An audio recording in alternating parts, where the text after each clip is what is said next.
So hi everyone and welcome to my YouTube channel. So subscribe the channel. So hi everyone and welcome to my YouTube channel. So और आज का जो हमारा video है, जो topic है वो है अबाउट न्यूट्रिशन इन चिल्ड्रन के बारे में।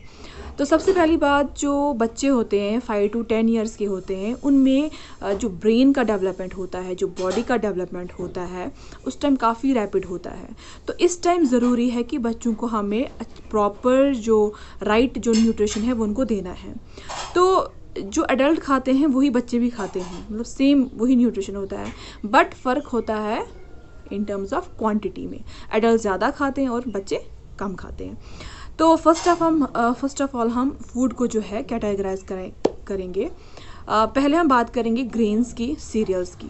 तो ग्रेन्स और सीरियल्स में क्या आते हैं? राइस आता है, वीट आता है, ओट्स आते हैं, दलिया आता है, ये सब आते हैं। ओके, इसमें क्या प्रेजेंट होता है? इसमें प्रेजेंट होते हैं विटामिन्स, मिनरल्स प्रेजेंट होते हैं। इनको कंज्यूम करने से एनर्जी आती है। जैसे हम राइस खाते हैं, हमारा जो स्टेपल फूड है वो राइस खाते हैं। अगर हमने कोई मील स्किप कर दिया तो बिल्कुल भी हिम्मत नहीं होती है। तो इनको कंज्यूम करने से, खाने से तो हमें एनर्जी जो है वो आती है। सो ये फर्स्ट हो गया। Number second is proteins. Proteins जो है काफ़ी इंपॉर्टेंट है बॉडी के लिए, क्योंकि ये इनको कहा जाता है बिल्डिंग ब्लॉक्स ऑफ बॉडी।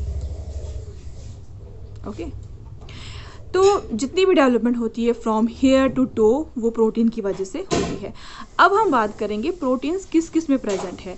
पहले हम बात करेंगे नॉन वेजिटेरियन फूड के बारे में, जैसे फिश हुआ, लीन मीट हो गया, चिकन हो गया, ठीक है, इन सब में, एग्स में, इनमें प्रोटीन प्रेजेंट है।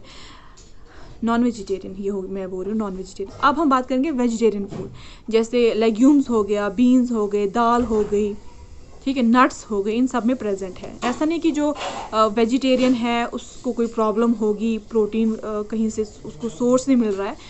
वेजिटेरियंस के लिए भी जो है पूरा सोर्स रखा हुआ है। और प्रोटीन मैंने कहा कि क्यों इतना ज़रूरी है।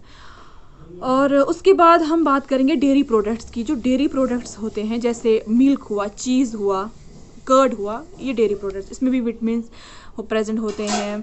दूध में कैल्शियम प्रेजेंट होता है। तो जो मिल्क होता है उसमें कैल्शियम प्रेजेंट होता है, which is good for bones and teeth, ठीक है। और अगर कोई मिल्क कंज्यूम नहीं कर पाता है, कुछ एलर्जी या कुछ है, मतलब प्रॉब्लम हो रही है दूध पीने में, तो वो कर्ड से या फिर पनीर से भी जो कैल्शियम का जो है वो अपटेक कर सकता है। हो गया डेयरी प्रोडक्ट्स। उसके बाद आता है फ्रूट्स एंड वेजिटेबल्स।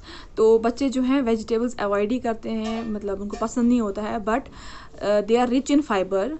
फाइबर में वो काफ़ी ज़्यादा रिच होते हैं और उसकी वजह से जो डाइजेशन है, डाइजेशन में हेल्प होता है फाइबर। तो जो जिस फ्रूट का या जिस वेजिटेबल का जितना रिच कलर होगा, वो सब्ज़ी या फिर वो फ्रूट उतना ही बेनिफिशियल होता है। और हर कोई कलर जो है फ्रूट का या फिर वेजिटेबल का, वो उसका कोई मीनिंग होता है। लाइक जैसे एप्पल हो गया, कैरेट हो गया, उसमें विटामिन ए प्रेजेंट है। जैसे येलो है, उसमें कैरोटीन है, विटामिन सी प्रेजेंट है। तो इनको खाने से भी काफ़ी ज़्यादा विटामिन्स जो है हमारी बॉडी में जाते हैं, मिनरल्स जाते हैं, फाइबर जाता है, ठीक है, which is good for the body. उसके बाद आता है फैट्स, शुगर। फैट्स ऐसा नहीं कि बच्चों को बिल्कुल भी नहीं देना चाहिए, ऐसा समझा जाता है कि फैट्स अनहेल्दी होता है, but not all the fats are unhealthy. क्योंकि जैसे अनसैचुरेटेड फैट्स हुए हमारे, जो ऑलिव ऑयल में प्रेजेंट है, नट्स में प्रेजेंट है, फिश में प्रेजेंट है, मीट में प्रेजेंट है, ये हेल्दी फैट्स हैं। तो इनको कंज्यूम करने से बच्चे में एनर्जी आती है, ब्रेन की मेमोरी तेज़ हो जाती है, बच्चा एक्टिव हो जाता है। और फिर आते हैं अनहेल्दी फैट्स, जैसे ट्रांस फैट्स। जो हम चिप्स कंज्यूम करते हैं, बाहर दुकान से खाते हैं, उनमें ट्रांस फैट्स होते हैं, which is definitely not good for children. और शुगर जो है वो फ्रूट्स में भी प्रेजेंट होता है, वो वेजिटेबल्स में भी प्रेजेंट होता है। जैसे आप वाटरमेलन खाओगे, एप्पल खाओगे, कैरेट खाओगे, वो जो मीठापन है वो शुगर की वजह से आता है। इवन जो हम राइस खाते हैं उसमें भी शुगर प्रेजेंट है।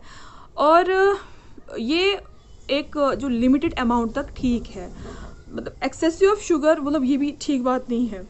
तो एक लिमिट में अगर हम शुगर कंज्यूम करते हैं, नेचुरल शुगर, तो that's good for the body. लेकिन फिर आते हैं एडेड शुगर, जो ऐड किए जाते हैं। जैसे बाहर से हम जूस लाते हैं तो हमें लगता है ये हेल्दी जूस है, बट उसमें ऐड किया होता है शुगर और भी बाकी जो प्रिजर्वेटिव्स वो तो अलग से होते हैं। जो ऐड शुगर किया होता है that's not good for the body. उससे ओबेसिटी होता है, मोटापा आता है बच्चे में। तो उसी तरह से सॉल्ट भी ऐड किया जाता है, तो वो भी अच्छा नहीं है फॉर द बॉडी। जैसे चिप्स में देखा होगा कितना ज़्यादा सॉल्ट प्रेजेंट होता है, and it's not good for the. या फिर फ्राइड फूड्स में आपने देखा होगा जो नमक है उसकी कितना ज़्यादा क्वांटिटी होती है। तो ये था टॉपिक आज का अबाउट न्यूट्रिशन अमंग चिल्ड्रन के बारे में। और ऐसा भी नहीं है कि हम बिल्कुल भी जो है बच्चों को इन सब से दूर रख सकते हैं, क्योंकि जो आजकल हमारा लाइफस्टाइल है, जिस तरह से इजीली अवेलेबल ये चीज़ें हैं बच्चे देखते हैं, तो ऐसा बिल्कुल भी नहीं है कि इट्स इम्पॉसिबल कि वो एक पैकेट नहीं खाए चिप्स का। लेकिन फिर भी हमें एक लिमिट रखनी है, वो एक लिमिट रखनी है वो चीज़ें खाने में। तो ज़्यादा से ज़्यादा हमें यही वेजिटेबल्स, फ्रूट्स, कैल्शियम, जितने भी सीरस भी मैंने बताया। तो अगर हम चाहते हैं कि अब हमारे बच्चों की जो डेवलपमेंट हो या ग्रोथ हो, ब्रेन की ग्रोथ हो, तो हमें अपने जो डाइट में ही ये चीज़ें इंक्लूड करनी है। और बाकी I am also a mother and I am also trying कि जो मेरा चाइल्ड है वो अच्छे से खाए, बट फिर भी बहुत मुश्किल हो जाता है उनको ये सब खाने से रोकना। तो so hope you like this video and thank you.